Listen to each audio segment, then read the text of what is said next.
Hola, ¿qué tal? Sean bienvenidos a GC de Escuela para la Paz. Mi nombre es Mariana Félix y hoy me he dado a la tarea de traerles un contenido sumamente especial porque se trata de un estudio muy profundo sobre el libro Los primeros 3 días de la creación.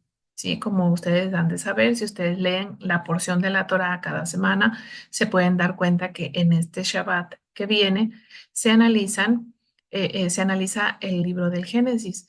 Entonces, nosotros nos hemos anticipado un poquito, venimos ya algunas semanas analizando, porque cada vez que analizamos cada porción van saliendo ciertos aspectos más y más profundos y nos damos cuenta que este conocimiento realmente es infinito. Entonces, pues de nada sirve recibir si no lo compartimos y para mí es algo muy reconfortante poder hacerlo porque es algo transformador. Y si este estudio te ayuda a ti en tu formación, en tu formación como ser humano integral, pues esa sería mi mayor recompensa. Vamos a compartirte el contenido de hoy y vamos a empezar. Muy bien, vamos a ver.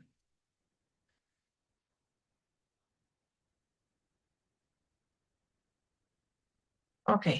En Génesis, el libro del Génesis, los nombres de Dios en la creación.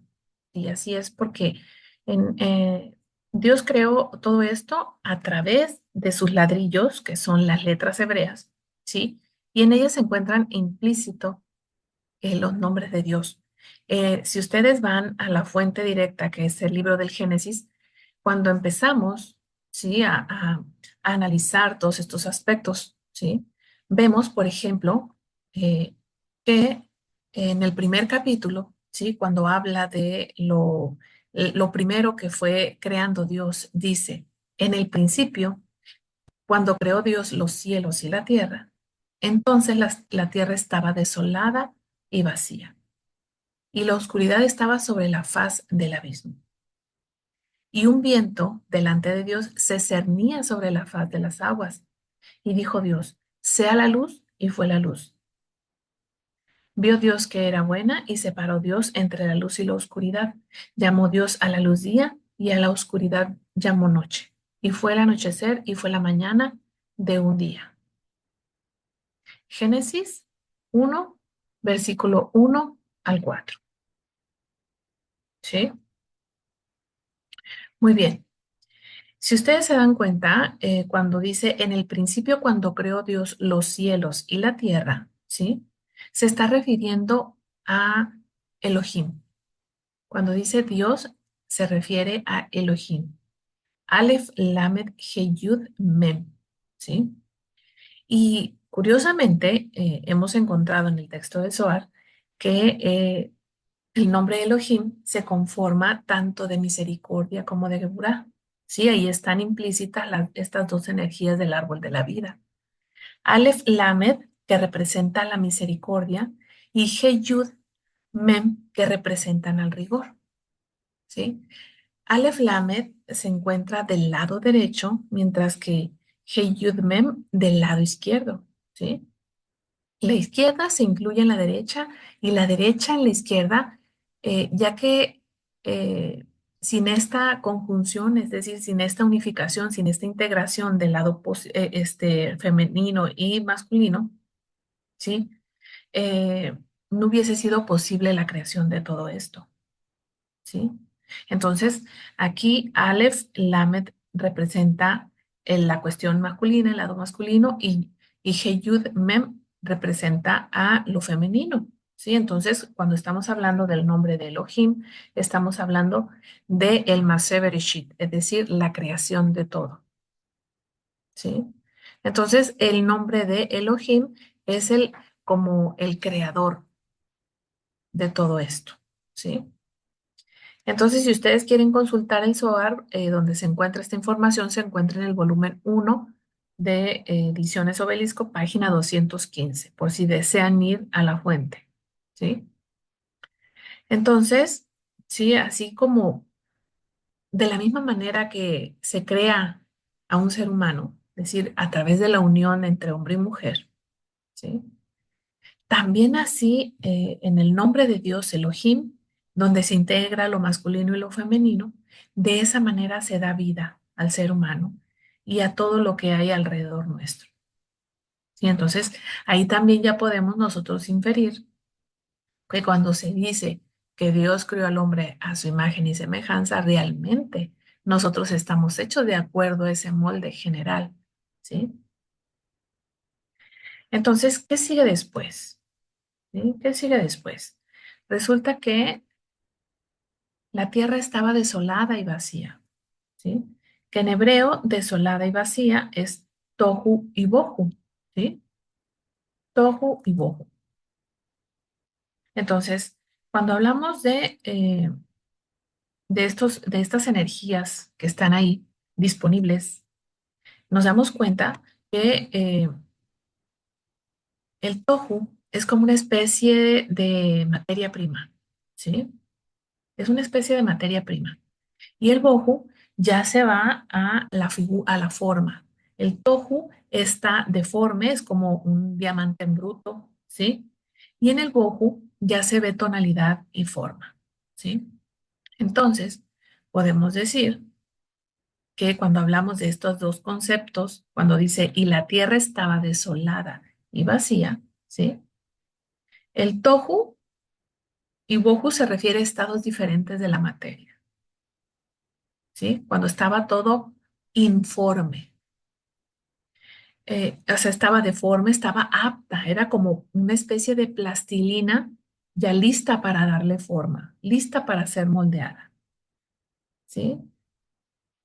Y según el Zohar, esta materia prima era nieve, ¿sí? Era nieve en el interior de las aguas, de la que salía una especie de légamo.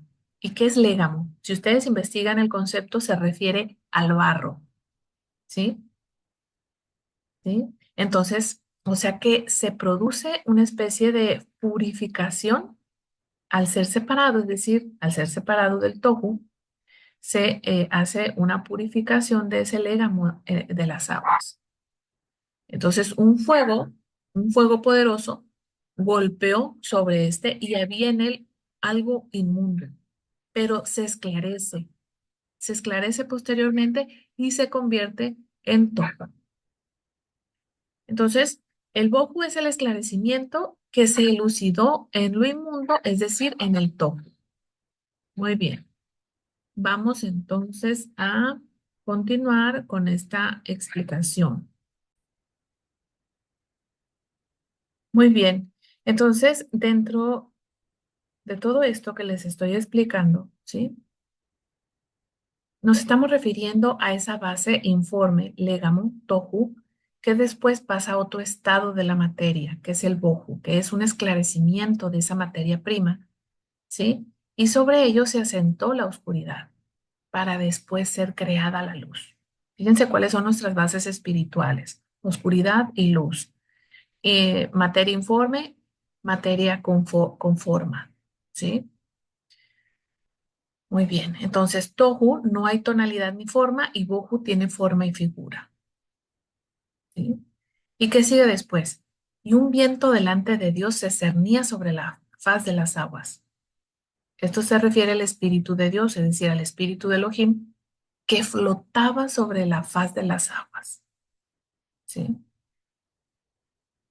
Entonces, ¿qué sigue después? Aquí hay dos tipos de aguas que debían de ser separadas. Una, que es Elohim o aguas superiores, y otras son Adonai, aguas inferiores. Estas aguas, vamos nosotros a compartirles, estas aguas tenían que ser separadas. Así, si ustedes se dan cuenta, en cada aspecto que vamos comprendiendo de la creación, el creador siempre hace una separación de todo, ¿sí?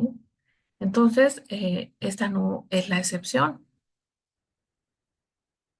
Había la necesidad de hacer una separación de las aguas.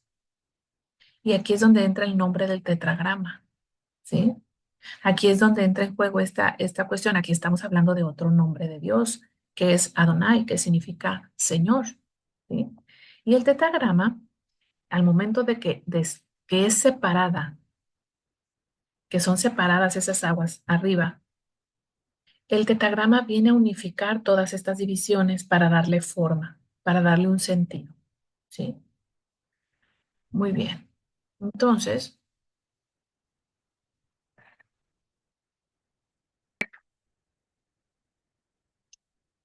muy bien. Entonces, después de que esas aguas fueron separadas, creándose así el cielo es Tiferet, es decir, es el unificador de ambos, y ese, pues obviamente, Tiferet está vinculado con el nombre de Dios Adonai o Yud-Heh-Vav-Heh.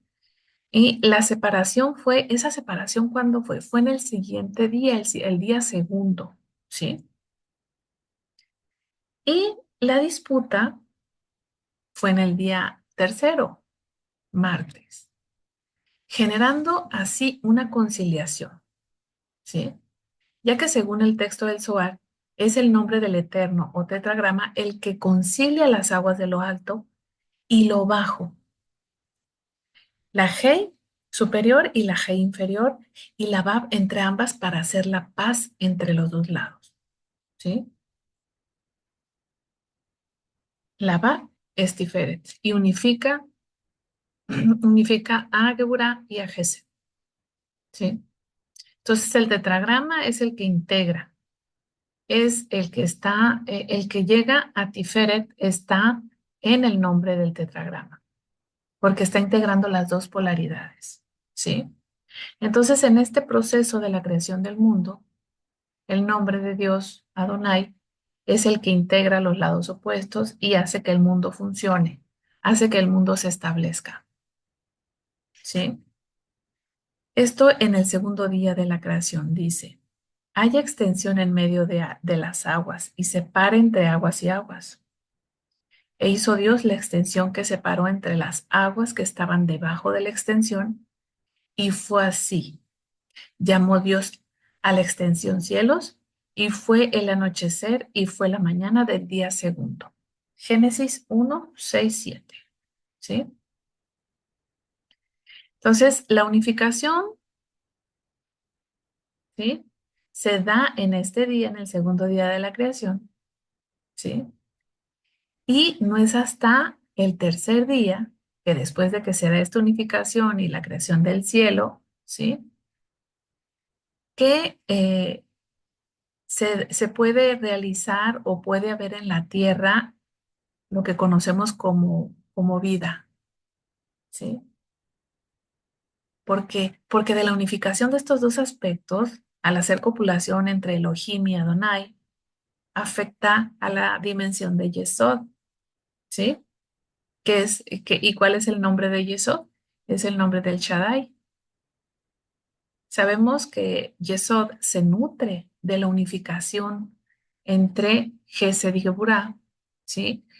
Cuando Tiferet logra unificar Gesed y Geburah, este afecta directamente a Yesod y es cuando se generan las lluvias, el alimento, el sustento para el mundo, ¿sí? Por eso es que solo hasta el tercer día de la creación es cuando se juntaron estas aguas, que es que se forma la tierra. Entonces, ya estaba todo totalmente adecuado para producir hierba, semilla y fruto según su especie. Veamos, analicemos la siguiente cita. Dijo Dios, júntense las aguas que están debajo del cielo en un lugar y se verá lo seco. Y fue así. Llamó Dios a lo seco tierra y a la reunión de las aguas llamó mares. Y vio Dios que era bueno. Dijo Dios, produzca la tierra herbaje, hierba que dé semilla, árbol que dé fruto, que su semilla esté en él, según su especie. Y vio Dios que era bueno. Y fue el anochecer y fue la mañana del día tercero. Génesis 1, versículo 9 al 13. Ahora bien, si observamos, nos damos cuenta que en esta parte del Génesis, ¿sí?, se refiere a la conformación de la vida a través de los nombres de Dios y de las diferentes sefirot que entran en juego en esta parte de la creación. y se van estableciendo y el mundo se va estableciendo a través de ellos. Gesed, Geburah, Gesed, Tiferet y Yesod, ¿sí? Geburah es Elohim, Gesed es Adonai, Tiferet es el cielo, Yesod es la semilla y el fruto, ¿sí? Y esto lo vamos a explicar, vamos a continuar esta serie de análisis sobre el Génesis en otra aportación porque es demasiada la información. Hasta ahorita vamos primero, segundo y tercer día de la creación. El siguiente análisis lo haremos ya sobre el cuarto día de la creación, que es el día en que se crea la bóveda celeste, ¿sí? Fíjense todo lo que ha creado nuestro creador para nosotros, para que podamos venir aquí al mundo a hacer todo nuestro trabajo, ¿sí? Todo ese trabajo de rectificación a cursar este curso que se llama vida para volver nosotros a nuestro estado de origen, ¿sí? Que no es nada sencillo. Y todo este conocimiento que también nos ayuda a integrar las polaridades está encaminada a ese objetivo, porque cuando conocemos nuestra raíz espiritual, es imposible que nos estemos distrayendo en cosas tan superficiales, pero sobre todo es imposible que nos vayamos por el camino del mal. Cuando nosotros vamos por el camino equivocado y que ignoramos todo esto, pues es entendible que nosotros vayamos cerrados por la vida. Es entendible porque no conocemos.